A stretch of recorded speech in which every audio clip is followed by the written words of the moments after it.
बच्चे बड़े सभी को खिला सकते हैं ये पुराने ज़माने की आटा नान खताई। एकदम हेल्दी, परफेक्टली बेक्ड और बहुत ही टेस्टी है ये आटा नान खताई। कढ़ाई में भी बनाएंगे और ओवन में भी बनाएंगे, हमेशा की तरह इम्पोर्टेंट टिप्स के साथ।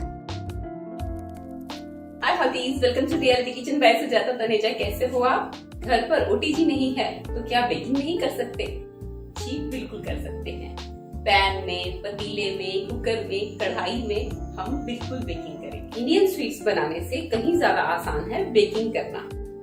बस जरूरत है दो चीजों की, सही नाप और खुद पर भरोसा।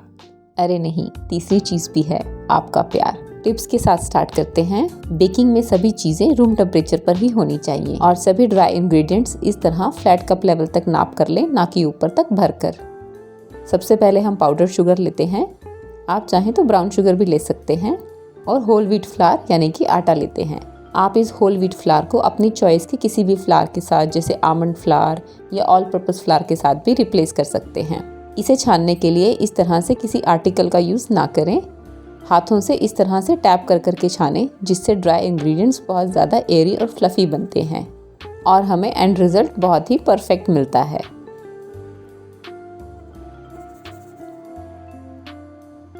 ये कुछ शुगर की बॉल्स रह गई हैं, तो इसे इस तरह से मैंने हाथ से दबा दिया है थोड़ा सा, ताकि ये अच्छे से छन जाएं।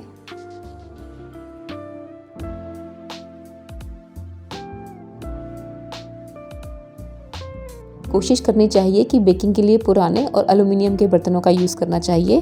बेकिंग डिश तैयार करने के लिए मैंने पुराना ओल्ड ढक्कन लिया है किसी चीज़ का। इसके और ओटीजी की बेकिंग ट्रे पर पार्चमेंट पेपर लगा दिया है। हमें याद रखना है कि बेकिंग में पार्चमेंट पेपर हमारा फ्रेंड है। रेसिपी में आगे बढ़ने से पहले अगर आप मेरे चैनल पर नए हैं तो सब्सक्राइब का बटन दबा दें, ये एब्सोल्युटली फ्री है। और साथ ही साथ बेल आइकन दबाना बिल्कुल ना भूलें, इससे आपको मेरी न्यू रेसिपीज़ का नोटिफिकेशन सबसे पहले मिलेगा। अब हमने जमा हुआ देसी घी लेना है। आप चाहें तो गाय का घी भी ले सकते हैं। गाय के घी से ये कुकीज़ और भी ज़्यादा अमेजिंग बनती हैं। थोड़ा सा घी हम बाद में यूज़ करने के लिए बचा लेंगे। वेदर, टेम्परेचर, क्वालिटी, ऐसी बहुत सारी चीज़ों की वजह से कभी कभी हमारा घी थोड़ा कम भी लग सकता है। कुछ बूंदे इलायची एसेंस की डाल रही हूँ, ये कम्प्लीटली ऑप्शनल है। इस रेसिपी की सबसे खास बात यह है कि हमें इसमें बीटर की ज़रूरत नहीं है। अब ड्राई इंग्रेडिएंट्स को एक बार फिर से इसी मिक्सिंग बोल में छान लेंगे। जैसा कि मैंने बताया था ना कि छानने से फ्लावर्स बहुत ज़्यादा एयरी और फ्लफी बनते हैं और हमें एंड रिजल्ट्स अच्छा मिलता है, तो ये स्टेप स्किप ना करें। रूल वही रहेगा, टैप कर करके छानना है। इस रेसिपी में बेकिंग सोडा और बेकिंग पाउडर की भी कोई ज़रूरत नहीं है। बहुत ही सिंपल रेसिपी है ये। It's a beginner recipe, single बोल रेसिपी है। कोई भी इसे आसानी से बना सकता है। इनफैक्ट आपके बच्चों से भी आप इसे बनवा सकते हैं। बस अब हमें कुछ नहीं करना है, इन सब चीज़ों को अच्छे से कंबाइंड करते हुए गूंदना है। हथेली का यूज़ नहीं करना है, सिर्फ हाथों की फिंगर से ऐसे मसलते हुए इस तरह से गूंदना है।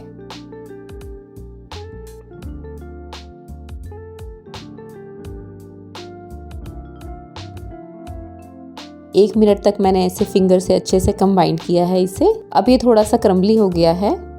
इस स्टेज पर हम वो रिजर्व्ड घी ऐड करेंगे, लेकिन फिर भी मैंने उसमें से थोड़ा सा और बचा लिया है। इस स्टेज पर हमने दूसरे कुकीज़ की तरह मिल्क ऐड नहीं करना है। हमारे हाथों की गर्मी से ही ये डो अच्छे से बन के तैयार हो जाएगा।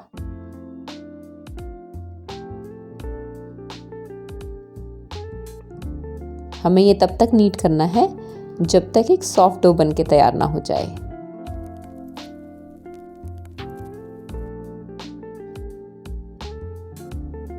हम ये काम अपने बच्चों से भी करवा सकते हैं। अपने छोटे छोटे हाथों से वो इसका सॉफ्ट डो बना देंगे और आपका काम भी हो जाएगा।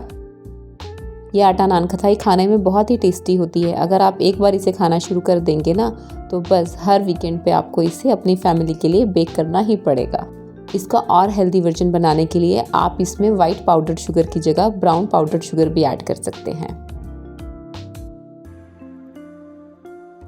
हमने घी इसलिए रिजर्व किया था क्योंकि कई बार थोड़ा सा घी बच भी जाता है। बहुत सारी कंडीशंस की वजह से ऐसा होता है, जैसे कि मैंने आपको पहले भी बताया है। दूसरा, चीज़ों को हम ग्राम्स में नहीं ले रहे हैं, कप्स में ले रहे हैं, ऐसा इस वजह से भी होता है। ये देखिए, इस तरह से ये एक सॉफ्ट डो बनकर इस पूरे घी में से मेरा 1 टीस्पून घी बच गया है। हो सकता है आपका ना भी बचे। ये मेरे रिसेंट कढ़ाई बेक्स हैं, ऑथेंटिक नान खताई, बकलावा और पंजीरी कुकीज़। रेडी रेफरेंस के लिए इनका लिंक मैंने नीचे डिस्क्रिप्शन बॉक्स में दे दिया है, आपको ज़रूर पसंद आएंगी। बेकिंग में प्री हीटिंग मस्ट है। मैं ये पुराना यूज्ड नमक यूज़ कर रही हूँ और ऊपर से ये रिंग या कोई कटोरी उल्टी करके लगा देते हैं और इसे ढककर मीडियम हाई हीट पर 10 मिनट्स के लिए प्री हीट होने देते हैं। इसी तरह से हम OTG को भी प्री हीट कर लेते हैं। टेम्परेचर की डिटेल मैंने यहाँ पर भी लिख दी है और स्टार्टिंग में भी दे दी है। अब हम डो को पार्ट्स में डिवाइड करते हैं।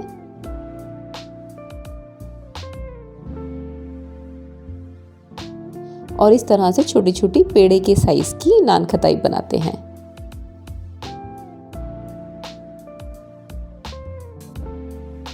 देखिए, बिल्कुल सिंपल है ना। कढ़ाई वाली बेकिंग डिश पर रख लेते हैं। एक बारी में 6 नान खताई बेक कर रही हूँ मैं। सभी नान खताई बना लेते हैं और इस तरह से फिंगर से इम्प्रेशन देकर ऊपर आमंड्स लगा लेते हैं। आमंड्स लगाना कम्प्लीटली ऑप्शनल है।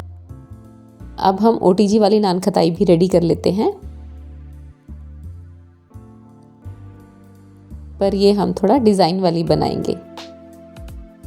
कोई यकीन नहीं मानेगा कि ये आपने घर पर बेक की हैं। इस तरह से ये देखिए, स्पून से कट लगाने हैं। मैं एक बार आपको क्लोजअप में भी दिखा देती हूँ। इस तरह से स्पून से हम कट लगाएंगे। किसी में 5, किसी में 6 कट लग जाते हैं। बहुत ज़्यादा डीप कट नहीं लगाने हैं, क्योंकि बेक करते हुए ये कट थोड़ा खुल जाते हैं। दूसरी कुकीज़ की तरह इन नान खताई को बेक करने से पहले रेफ्रिजरेट नहीं करना है। एक एक करके सभी नान खताई तैयार कर लेते हैं।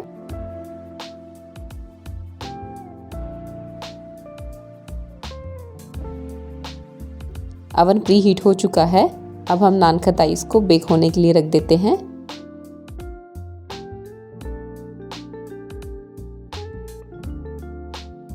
और कढ़ाई में भी नान खताई इसको बेक होने के लिए रख देते हैं। इस समय कढ़ाई काफ़ी गर्म होती है, तो थोड़ा ध्यान रखना चाहिए। 25 मिनट्स के आसपास लग जाते हैं इसे मीडियम हीट पर बेक होने में। ये देखिए, अब ये बेक हो चुकी हैं। नाइस गोल्डन कलर नीचे जब आ जाता है और थोड़ा सा साइड्स में भी आ जाता है, तो इसका मतलब ये परफेक्टली बेक हो चुकी हैं। OTG वाली कुकीज़ को अब जल्दी से वायर रैक पे ट्रांसफ़र कर लेते हैं। इन नान खताईस को 10 मिनट्स इसी तरह ट्रे में रखने के बाद मैं इस वायर रैक पे ट्रांसफ़र कर रही हूँ। पार्चमेंट पेपर के साथ ही मैंने ट्रांसफ़र कर लिया है। अभी ये नान खताई बहुत गर्म है, इन्हें छूने पर इस तरह से आटा आपके हाथ में चिपकेगा। ये इसके परफेक्टली बेक हो जाने की पहचान है। अब कढ़ाई वाली नान खताई भी चेक कर लेते हैं। ये देखिए, बहुत अच्छे से बेक हो गई हैं। नीचे से भी बहुत अच्छी ब्राउन हो गई हैं और ये देखिए, फ्लावर भी चिपक रहा है।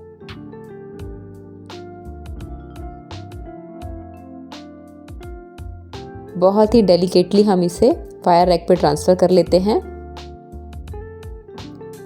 और रूम टेम्परेचर पर ही कम्प्लीटली ठंडा होने देते हैं। ठंडा होने के बाद ये देखिए, कम्प्लीटली ठंडा होने के बाद फिंगर से टच करने पर ये देखिए फ्लावर नहीं चिपक रहा है। अब हम इसे चाय या कॉफ़ी के साथ इंजॉय कर सकते हैं, फैमिली में सर्व कर सकते हैं या एयर टाइट कंटेनर में भी स्टोर कर सकते हैं। मैं आपको एक कुकी तोड़ के दिखाती हूँ। ये देखिए, ये जो जाली है ना, ये हमारी बेकिंग आइटम्स में होनी ही चाहिए। एक बार हम ये कढ़ाई वाली कुकी भी तोड़ लेते हैं। ये देखिए, ये जो जालीदार कुकीज़ है ना, इसका मतलब है बस, अब मैं आगे कुछ और नहीं कह सकती। इन कुकीज़ को इन नान खताईस को आप 15 दिन के लिए एयर टाइट कंटेनर में भी स्टोर कर सकते हैं, बट हाँ, रूम टेम्परेचर पे। रेसिपी से रिलेटेड कुछ अगर मुझसे छूट गया है तो आप मुझसे कमेंट करके ज़रूर पूछें। आपकी क्वेरी सॉल्व करके मुझे बहुत खुशी होगी। और अगर आप नए हैं तो आई होप आपने मुझे सब्सक्राइब कर दिया है। मेरी ऐसी he tried and tested recipes के लिए मेरे साथ बने रहें। जल्दी ही मिलती हूँ अपनी अगली रेसिपी के साथ।